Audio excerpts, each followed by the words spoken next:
15వ వచనం 3వ అధ్యాయం 15వ వచనం చెప్పబడుతుంది. కాబట్టి భూ ఆశీర్వాదాల గురించి అడక్కండి. అడిగారా? విశ్రాంతిలో ప్రవేశించరు. విశ్రాంతి వాళ్ళకి లేదు. వాళ్ళు ఇసుకిచ్చారు, నీళ్లు కావాలని, ఆహారం కావాలని, మాంసం కావాలని.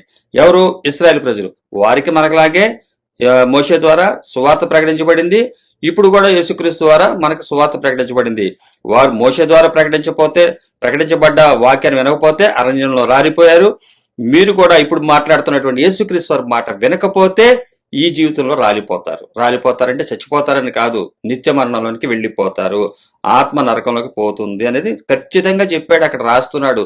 ఈ హెబ్రీ రాసిన పత్రిక స్వయంగా యేసుక్రీస్తు వారు పరిశుద్ధాత్మ దేవుడు, తండ్రి కుమార పరిశుద్ధాత్మ దేవుడు మరీ కూర్చుని ఫైనల్ గా ఇస్తున్నటువంటిది. ఇది ఇశ్రాయేలీలు.